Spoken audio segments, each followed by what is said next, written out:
สบายดีคอยคำยำแรงในเวลา6 โมงปลายเบกินเนี้ยตามเคย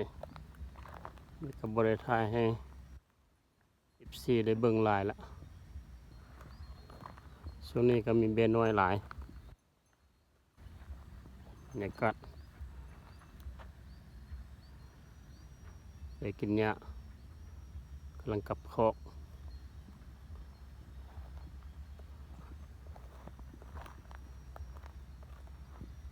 เป็นแม่ลูกอ่อนส่วนนี้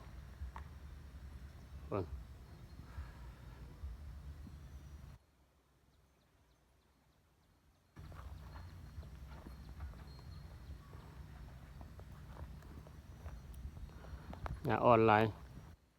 เกษตรกรได้เลี้ยงแบะกระวังพวกพยาธิเส้นตัวอย่างพยาธิปักเปื่อยตามมาแล้วก็อีกอันหนึ่ง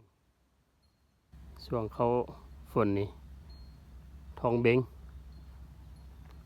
สาเหตุทองเบงย้อนอย่างนี่หญ้าอ่อนกำลังโป่งลายแบกินเมื่อวานเมื่อก่อนนี่ก็ทางฟาร์มก็เจอแบน้อยทองเบง3 ตัวแบน้อยรุ่นนี้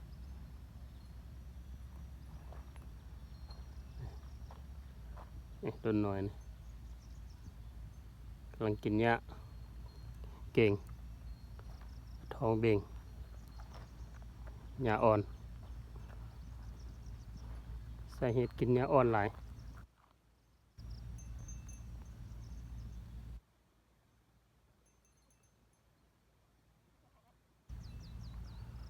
ฝากท่านผู้ชมกดติดตามช่อง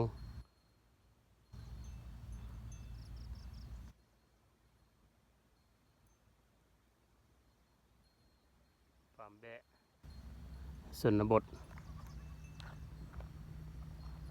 เลี้ยงแบะอยู่ตามธรรมชาติอยู่บ้านนอกคอกนาเฮาได้กินหญ้า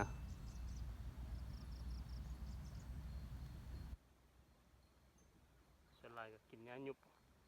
แบบนี้ได้กินดีหญ้าหยุบขอขอบใจที่เบิ่งวิดีโอนี้ขอขอบใจ